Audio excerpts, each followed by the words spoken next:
Hey everybody, welcome to an introduction to static site generators for Drupalists. I am Brian Perry, really excited to be here where it's much warmer than where I'm typically at this time of the year. I'm a lead front-end developer, work at a company called Bounteous that is showing some local cred. That's me and my wife on the teacups at Disney World. So, I'm from the Chicago suburbs. I am a lover of all things component and component-driven, so building with components in Drupal 8. Things like Pattern Lab and design systems, and increasingly building with components in JavaScript frameworks like React. And also love all things Nintendo. So if you have any interest in Nintendo, want to talk about the cool games you're playing on your Switch, I'm always down to talk about that. And I'm also Jamstack curious, so I'm always interested in learning more and experimenting more with kind of this new lighter weight stack with JavaScript and APIs and seeing what we can do there. And that's definitely a big part of what we'll be talking about today with these static site generators. And I am on the internet in a bunch of different places and would love to internet with you. So I work for a company called Bounteous, and we do a handful of things in addition to Drupal. We have a great Drupal practice. I work with a bunch of super smart Drupal folks, including one who's giving a presentation right next door here right now, which is interesting scheduling.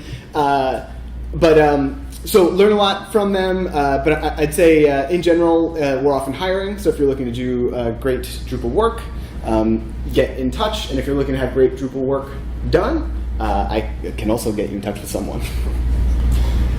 So we're going to look at a few kind of representative static site generator tools and projects. But before we kind of dive into that, just want to talk about what static site generators are at a high level. And then also, to do that, talk about what a static site is. So this is an example of a static site. This is the Space Jam website that many of you may be familiar with, probably one of the most important sites on the internet. When it was originally launched in like the 90s, maybe there was some sort of CMS-like thing behind the scenes, I don't know, but it also seems very likely that someone painstakingly hand-edited all the HTML for a site like this. But it's definitely static now, I'll tell you that. And then also, for a more modern example that looks the same, there's the Captain Marvel website. I don't know if you guys have seen this recently. Cool 90s era site. I took a look at it. I don't know how static it really is. It looks pretty static, but I was wondering if I dug in, I'd see that it was actually like built-in React that looked like this. But thankfully, that's not the case with this site. But this is also a static site. This is the React documentation. And it happens to be a Gatsby site. But it's all statically generated. And then additionally, this is also a static site. It's outrider.org. It's also a Gatsby site in this case, but this is a good example, I think, that kind of makes you rethink what static can be. Obviously, it's nice and animated and beautiful looking, but still, most of it is just a static bundle that's pre-generated. I think there are a few things where it's probably reaching outside to an API, a couple of kind of tools within it, but most of it is just a really elegant pre-rendered site. So given that we know what static sites are, what's a static site generator then? Obviously pretty self-explanatory, but it's a tool that you can use to generate a completely static build of your site. So HTML, CSS, maybe JavaScript, based on a raw data source or data sources. So oftentimes that's going to be something like Markdown data. We're going to talk about Jekyll, which is kind of one of the first examples of that often deals with Markdown. But it could be data from a database, an API, a CSV if you hate yourself. And then they also typically make use of some sort of templating engine when they transform the data to render the site.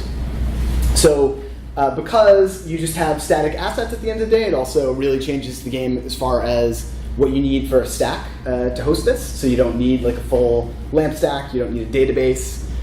It can be hosted anywhere. If you can't render HTML, you may not be a web host.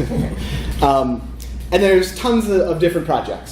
So things like Jekyll, Hugo, Hexo, Gatsby is really popular these days. Also, there is another Gatsby session also happening at the same time. And there are tons of other projects. So this is not a very fancy flowchart, but just kind of representing the pieces of the puzzle here. You have your data source, which can be a variety of different things, and that is taken in by the static site generator that creates a static set of assets, and then you can host that pretty much anywhere. Ideally on a CDN, so it's distributed and nice and fast. It could be something like GitHub Pages even. Many hosts will do that for you. So what are the advantages of this? So speed is definitely one of them. Browsers are great at rendering static HTML. CDNs can make things nice and fast. There's also the security perspective in that the data that you're using with these tools only needs to exist at build time. So we're going to talk about Drupal in relation to this, and for your Drupal site, it doesn't after the site is built, it doesn't even have to be up. You can spin it down and only spin it up when you're going to perform a build or when you're going to edit content. It really changes your options for hosting. It's easier to scale as well. And then depending on the tool you use, there's also potentially some benefits for developer experience. So you don't necessarily need to spin up a whole VM to be able to work on the site or do a build. And then in things like Gatsby, for example, or some of these React-based options, there's some general kind of developer experience, hot reloading kind of advantages as well that make them nice to work with. But Drupal, we're at a Drupalcamp. I love Drupal. Why would I use a static site generator with Drupal? So the first thing that I think about is all the effort that we go through to cache and use varnish and essentially make it so that the requests are as close to static as possible, as much as possible. It's a whole lot of effort and resources to do that. Why not instead just start with something that actually is static in cases when you can do that? We talked about security as well. If your Drupal site doesn't have to be up all the time, it really takes some of the pressure off when there's a security update that needs to be applied. And then also it can have a big impact on hosting costs. So your Drupal site just needs to exist for the people that are editing content, but not your day-to-day visitors. And then the last one is maybe a little counterintuitive at a camp like this, but Drupal's admin UI. I know we have our complaints about the admin UI, and it's an area that Drupal as a project is trying to focus on and improve. But compared to not having an admin UI at all, having the admin UI and having the content editing experience potentially is a really big advantage for using Drupal for something like this. So now we'll kind of take a high-level look at the static site generator landscape from a Drupal perspective. So first off, there are many different projects. Probably while I'm talking, there's a new static site generator that's been made available. It's kind of like the modern equivalent of building your own static site generators, like rolling your own CMS back in the day. But we're going to look at 3 specifically that I think are interesting projects and also kind of representative slices of kind of some of the different takes on this. So Jekyll, Gatsby, and Tome. That's what we'll spend our time talking about. So diving right in with Jekyll, which is kind of the granddaddy of modern static site generators. It's definitely the first thing that I ran into that kind of introduced me to this whole concept of a static site generator. It's a Ruby project, which may tell you all you need to know about Jekyll, depending on your stance on Ruby. But it uses a templating engine called Liquid. The data source is commonly Markdown, but it can also look at YAML, JSON, and CSV data sources. It's also, from my perspective, the first thing that interests me is the concept of content in version control. So, if the data is typically Markdown, your Markdown data can be in a Git repository and versioned rather than living in a database. It's natively supported by GitHub Pages, so you can put a Jekyll project up and a Jekyll build can run. And it also allows for incremental builds, so that the build is only going to be looking at what changed, which can really have a positive impact on build times. And also kind of related to the GitHub Pages support, it was and still is an incredibly popular project. So talking a little bit about how you would install and run it. This is from the Jekyll docs. I love the first step there of install a full Ruby development environment. And then after that, you can install Jekyll and bundler, and then you can run Jekyll new and then the name of a project. And then in that project, you can run bundle exec Jekyll serve, and that's going to spin up a little local web server where you can see your statically generated site. It reloads changes as you make them, watches for changes, all that good stuff. Is installing a Ruby development environment a big deal? Well, it really kind of like with anything else, like install LAMP stack or install Drupal. It depends on how familiar you are with that process. For me, when I've done it, I've had conflicts with like my local Ruby on my Mac, and for me, it can kind of be a pain. But I just think it's one of those instructions that kind of rolls things up trivially, like, just install a full Ruby development environment. So looking at some data, this is actually just in what kind of your default... Can we get the lights? Oh yeah, absolutely. Yeah, that's a good idea. Where are they? Is it right there? Right, your hand warmer. There it is. Thanks. No problem. Yeah, so this is Markdown, and this is an example that when you generate a default project, what it looks like. So up at the top, there's front matter metadata. So some of those things are pretty common, like a title. The layout is something that specifically Jekyll picks up on, date, etc.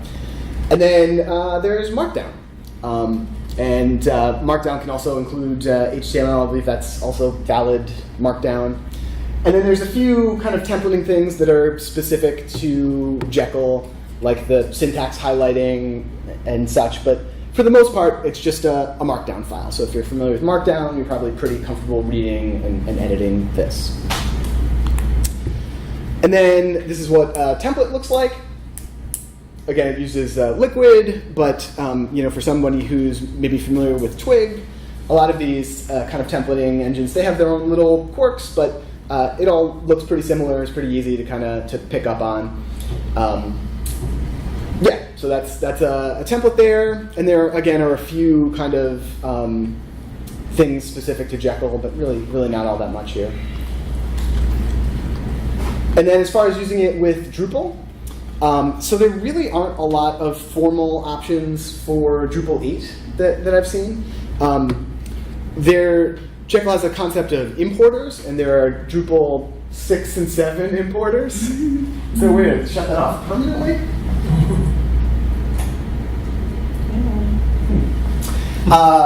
That would be fun. So they have importers, and there's Drupal 6 and 7 importers, and what those basically do is they look at a Drupal database and generate a bunch of Markdown files. But without those for Drupal 8, what can you do if you wanted to use Jekyll? So you can have a process that exports your data as flat files. It's ridiculous. When I have a lot of code up on the screen, but there's really not going to be a lot of that, but I'll just flick it off or something. There has to be some way to shut it off. The other one's shut off just fine. Weird. Anyway, so you can export your data as flat files or Markdown, or have like a custom process to do that. But also, there's a lot of ways that you can get through like views export CSV, or you could have an RSS feed that's kind of an end around, because Jekyll has importers for those as well. And then also, if you have like JSON data or something, you can use that in the data directory rather than using Markdown. So there's definitely ways to do it, but in the kind of Drupal 8 universe, there really isn't, from what I can tell, any real kind of super easy turnkey way to do it. And then this is an example, really simple, basic example of what the static site output might look like. I didn't really put any effort into making it pretty, but it's using data from the Umami demo profile and just listing out the posts and some teasers, links to the detail pages, all that good stuff. So Jekyll might be for you if you want a really simple road-tested option. You want to have your content in version control. The idea of having the data source be markdown or flat file data is practical for you, and you don't hate Ruby. And then some resources. I also, earlier on, I'll tweet it out afterwards as well, but I posted the slides, so these links kind of mostly exist for that. But the Jekyll documentation is great. The current media current site, as last I know anyway, is a Jekyll site that gets its data from Drupal. And they have a nice blog post about kind of how the build went and their general take on that. And similar projects, there are a ton of projects that are kind of similar in spirit to Jekyll. Hexo is a Node-based one. Hugo is in Go and is apparently extremely fast. I haven't used that one, but that's kind of their selling point. And one that I've heard about a lot recently is Eleventy. Interesting name. But it's also like super, kind of super stripped down, simplified approach to static site generation. So next we can talk about Gatsby, which is also a thing that has been talked about already at this camp quite a bit. And it's very. What was that? Ask a question. Yeah. Are you, when you're using these tools, or if it varies, are you theming Drupal before you export them, or do you theme the Yeah. So the question was, do you theme Drupal before you export them? It kind of depends on the tool. The third one that we'll get to, Tome, kind of flips that equation on its head a little bit. But for things other than Tome, usually no. You're not going to do anything unless you want like a preview experience or something. You're not necessarily going to do anything to theme or style Drupal's traditional output. You're just going to work with that data elsewhere. Okay, so you theme the output from Jekyll or Yeah. Yep.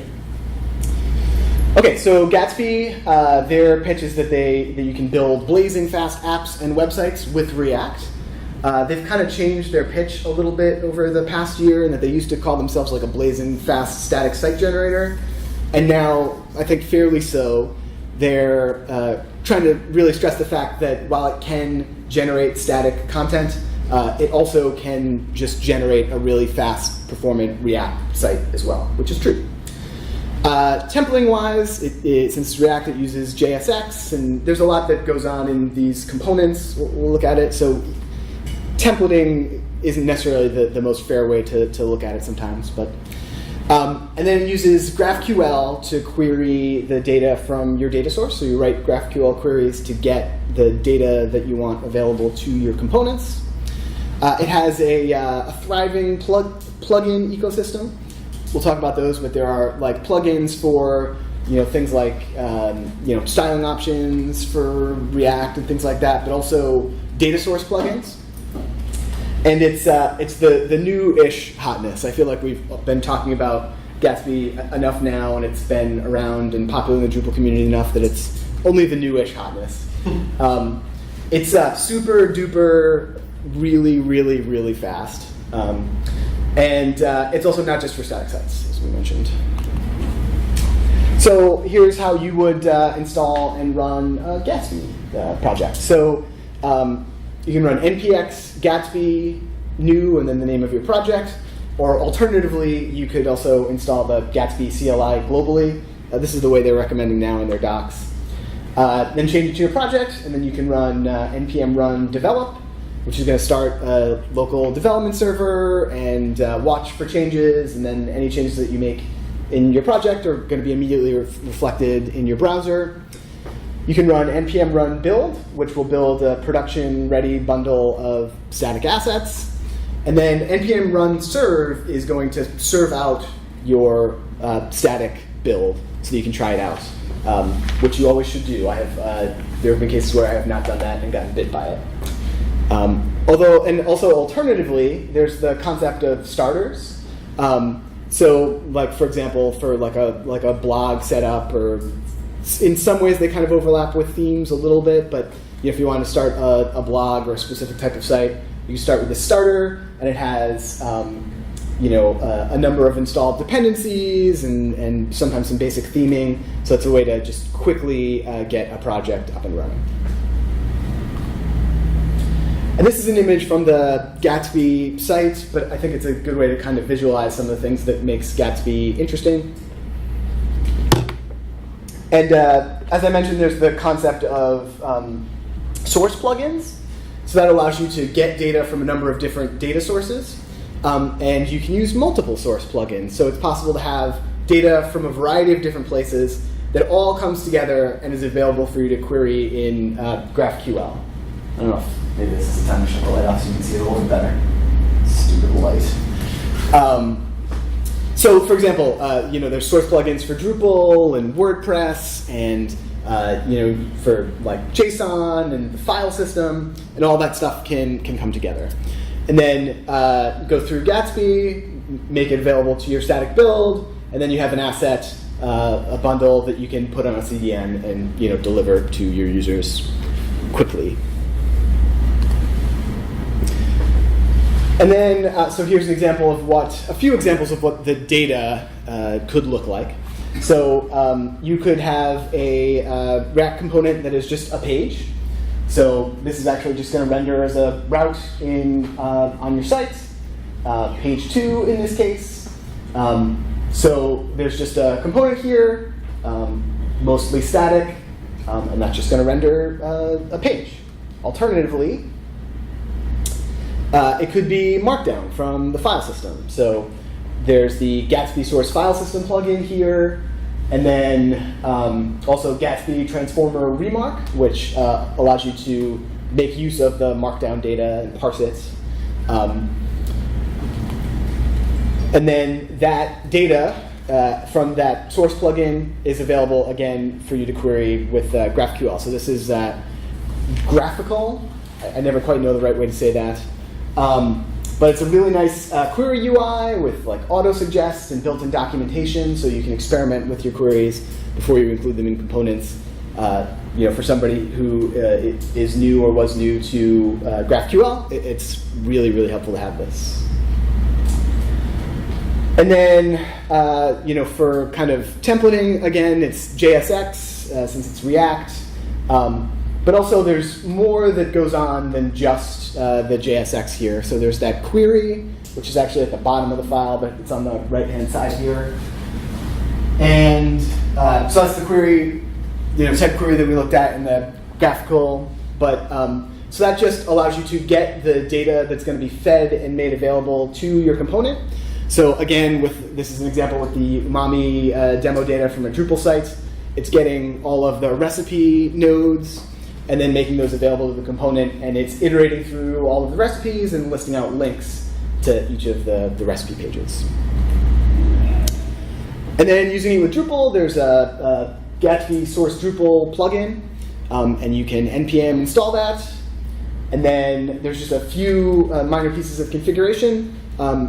You have to tell it to use the plugin, and then also in the options you have to specify a base URL. So the one thing that's important to mention is Gatsby source Drupal works with Drupal through the JSON API module. So you have to have JSON API enabled and exposed. And then the Gatsby source Drupal plugin goes and crawls all of the API endpoints and makes that data available to Gatsby. And then you can query it, just like that. So you'll have, for all of your different content types, all articles, all recipes, etc. And you can get whatever data you want. Another question. Yeah. So is Gatsby's just pulling the data from Drupal? It's not using any markup either? Does it generate its own markup? Or? It does generate its own markup. Okay. Yep. Yeah, for Drupal, although there are some exceptions, it's just basically getting the fielded data. So, like, if you have a body field that has markup in it, Right. you would just get that. There's also, if it's just a regular field, it's just the value of the field. For images, you're actually going to get the reference entity, and there are plugins that you need to do this, but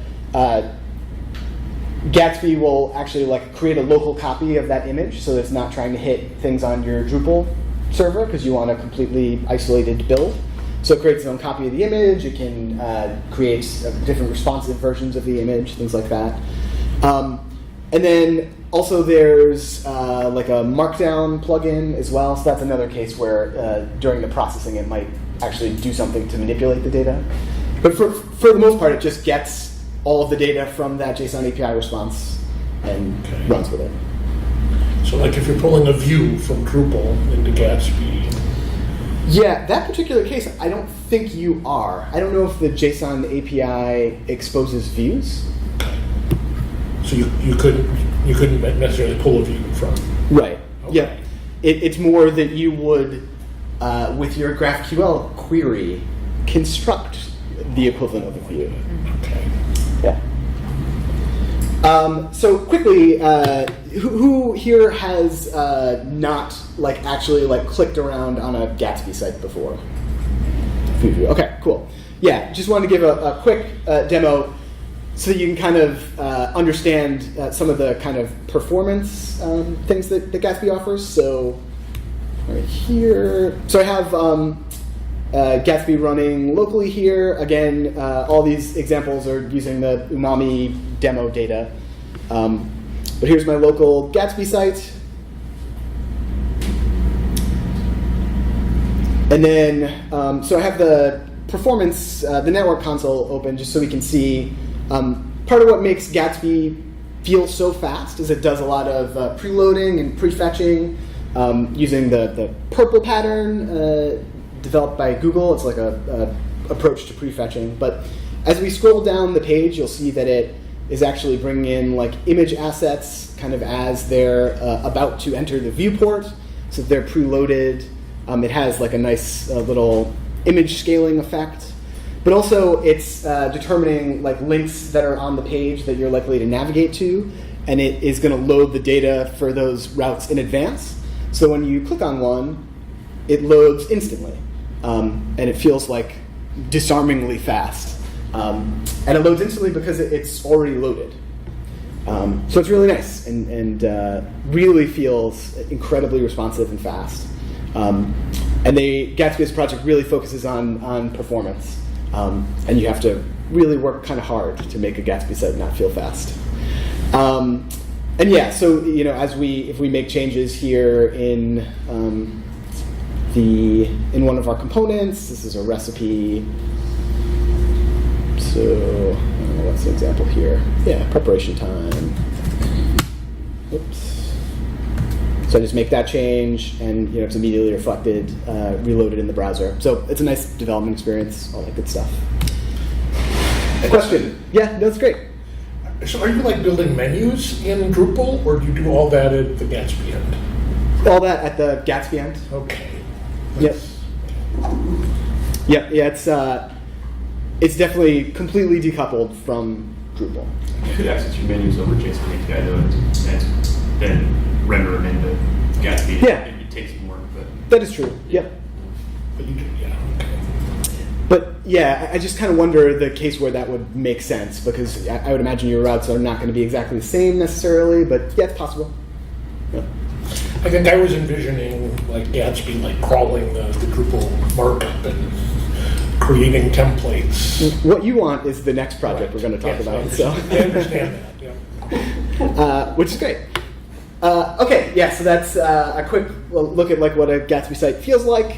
So Gatsby might be for you if you prioritize performance. You think in React. You like working with React components because it's React at the end of the day. You want flexibility in your data sources. That kind of plugin ecosystem really has a lot of power there. You want to be able to have control on the front end, on the client side, about the data that you do get in your components through GraphQL. And you want the ability to go beyond just a static site. Gatsby really does offer some interesting options there. You can handle things like you can hit other APIs and rehydrate your components that were originally static with dynamic data. You can do things like authentication as well. There's a lot of interesting options there. And then, so some other resources. The Gatsby documentation is great. There is a lot of content in the Drupal world about Gatsby. It's not very hard to find. It's even going on right now in the auditorium. So there's a lot of stuff out there. There's also a couple of distributions and projects that have come out recently that are worth a look. So Jesus and the WeKnow folks, they have a distribution that has a Drupal distribution that's kind of ready to go with some modules that play nice with Gatsby, and then they have a Gatsby starter as well. Does a handful of cool things. The most interesting thing from my perspective that it does is it handles Markdown. So they have a Markdown plugin on the Drupal side, so you can have a field where you can enter in Markdown and have a WYSIWYG for Markdown data, and then that Markdown data can then be processed by Gatsby. So it's an interesting way that you can have a little bit more of a WYSIWYG kind of content editing experience on the Drupal side that then still translates pretty nice to Gatsby. Some other similar projects. So there are a lot as well. There's ViewPress, which is a Vue-based static site generator. Gridsome is something that I saw recently that specifically pitches itself as being Gatsby but in Vue. There's Next.js, which is another React project that can generate static content and also React static. And then a little bit tangential, but there's also a recent module, the Quick Link module that Mike from Lullabot developed. And it uses that same sort of preloading approach, but doesn't depend on Gatsby. So you can enable it on your Drupal site to still have a lot of that preloading and that incredibly fast feel. So that's worth a look as well. And we made it to Tome, our third and final static site generator. And this is interesting because it's a Drupal project and it's a static site generator for Drupal 8. And it is going to generate a static site that looks like your Drupal site. And another thing that it does to kind of enable that, but you can also use it just for this if you want, it exports and imports content as JSON. So it actually creates versions of your Drupal content that you can check into version control. And it also supports incremental builds, which is nice.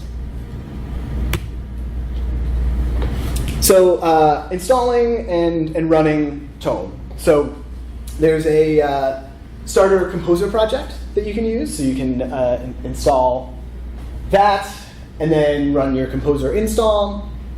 And then here's the different tasks that you can do. So Drush Tome init will start your initial Tome project. It's going to export your configuration and export your content.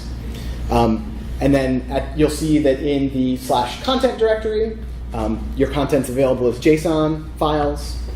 And then at that point, you can actually run Tome install, and it will actually just reinstall and resync all of your content. So your current state of config and content at that point in time, at any point you can just wipe it and reinstall it. And you can do that across different development environments. It's pretty nice not having to sling a database around in that case. And then additionally, you can run drush tome static, and that creates a static build of your Drupal site. Or alternatively, if you want to do this in an existing project, you need to require Tome and then Tome drush and enable Tome. And then at that point, you can export your content or generate a static build. That run server flag also sets up just a little local environment where you can see your static build. So this is an example of the JSON data that gets exported by Tome. So it's just JSON at the end of the day. A lot of the UUIDs, all that good Drupal stuff is in there.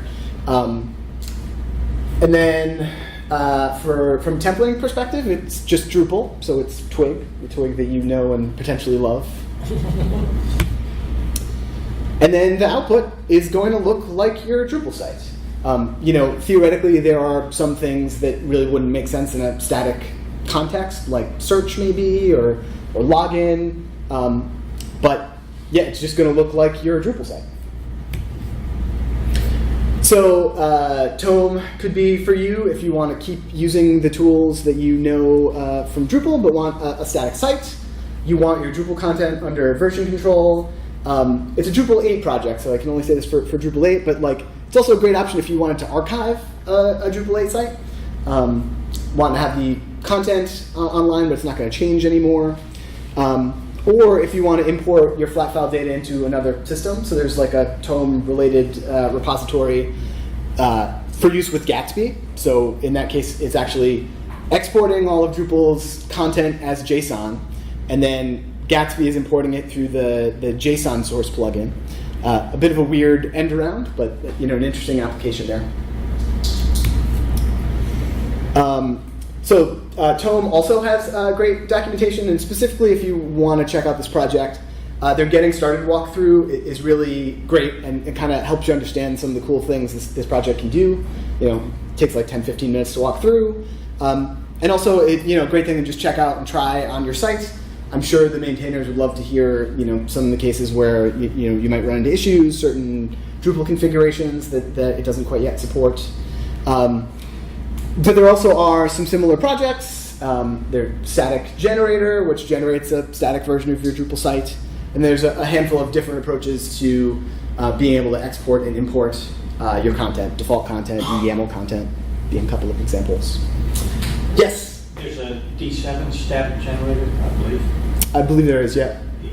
Can you comment on its functionality? I haven't used it, so I can't, sorry.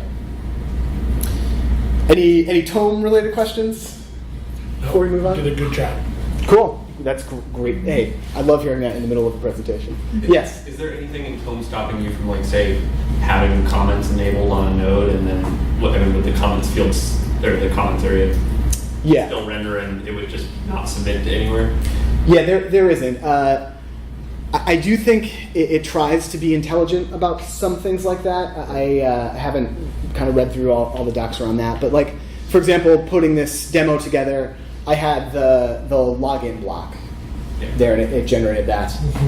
So I just disabled it. But yeah, you can definitely do that. When does it make sense to have a static site? What's the decision? Yeah, that's a good question, and we'll I think also get to that a little bit more. But so the question was, when does it make sense to have a static site? So performance is a concern. If you can make your site faster, if the things that can be static are actually static. I guess maybe the way that I would actually look at it is when does it not make sense? So maybe flip it on its head and ask yourself, why can't this site be static? So I have a slide. I'll go to that.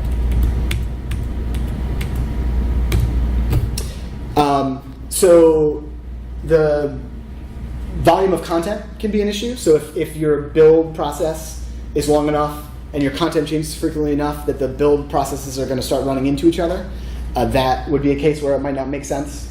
If the preview experience is important to the people who are editing content, it's not going to have the traditional Drupal preview experience. Then there are things like forms and comments and authentication. And there are definitely ways to achieve that, like some of the hosts like Netlify, which we'll talk about in a bit. They offer some solutions for that. For things like Gatsby, you can certainly roll your own authentication. But take something like forms. Like if you have a real form-heavy site, Drupal's really great at that. The form API is awesome. Maybe that's a situation where it makes more sense to just do it in Drupal.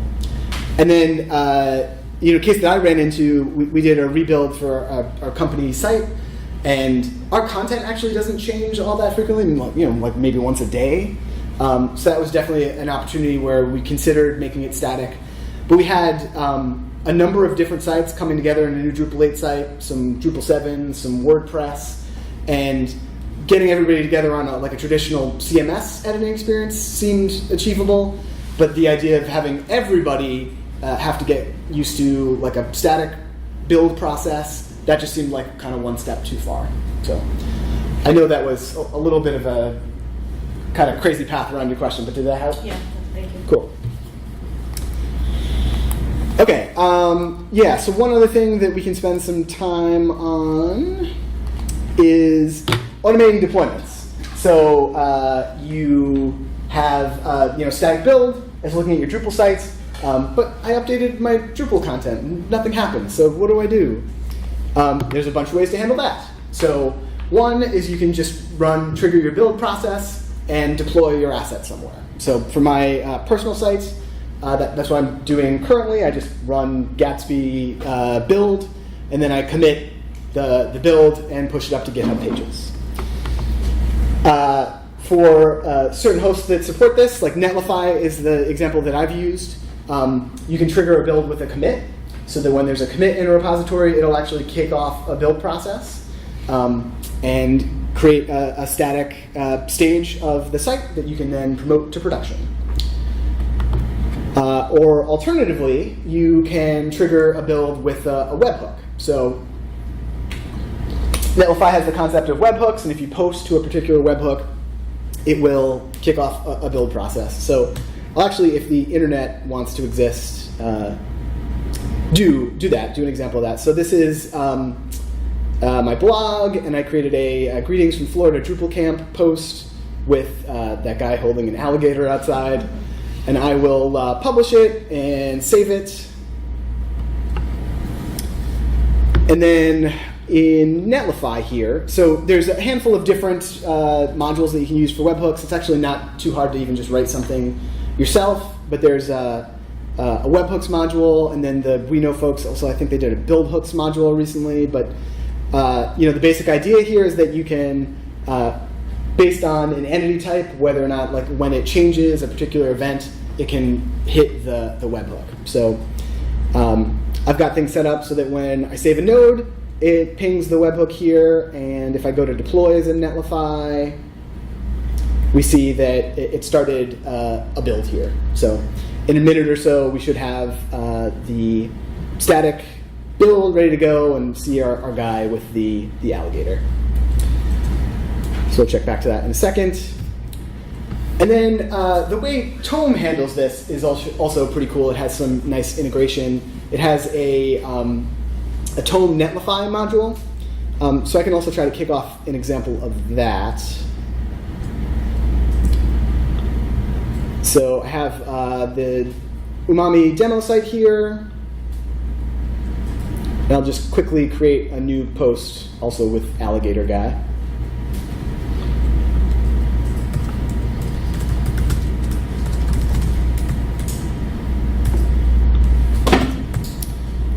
And I'll get my image. And I'll publish it. And save it. So now I see my page here, and on the home page, we've got our alligator guy along with all these recipes. Not encouraging that people eat alligator, but I know it does happen.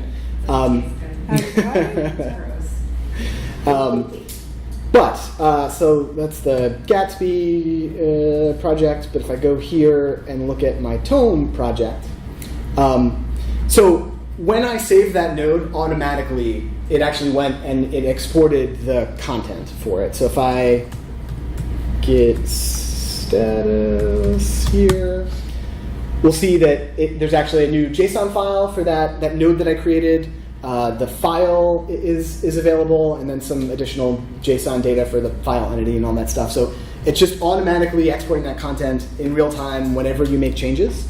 And then if I go here, the Netlify, the Tome Netlify module has some nice integration, so you can provide like your key and then the ID for your site. and it allows you to, well, first I have to do a build. So if I run Tome static here, it's going to do a build based on what has changed. Can you trigger a Tome build from in the UI? You can. When I was testing out this morning, for some reason it was not generating the index.html file, which is kind of important. Yeah, it's an important one. Yeah. So I'm going to submit an issue. But yeah, there's generate here, and you can download an archive of the build and also preview it. But I'll click deploy here, and it's going to push this out to Netlify, which is pretty cool. No problem. Okay, yeah, so I'll just take a second, and we can go look in Netlify here. So here's my Gatsby deploy, triggered based on saving the node. Alligator guy, he made it. And then if I go to another project here for this umami site, deploys. So here's the one sent from Tome Netlify added FLDC. It's definitely, the module's kind of early, so I don't know why it says deploy preview null, but it is processing the deployment here, preview it, and here I have up on Netlify our static umami site with the alligator guy. So pretty cool that you can just trigger a build right inside of Drupal, and it gives you a static version of Drupal. There's really, I can see a lot of really interesting applications for that.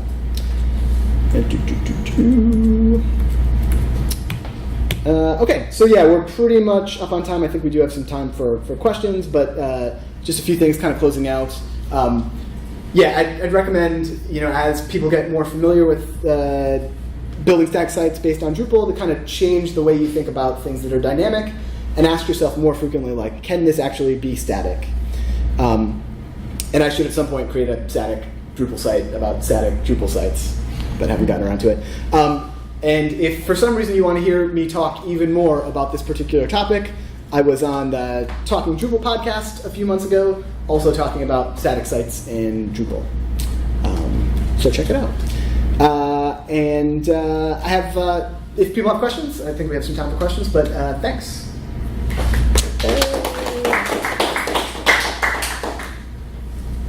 Any questions? I know we had a number in the flow of the presentation. So I just interrupted when I... That's fine. Means we can all get a cup of coffee now. Cool. All right. Thanks, everybody.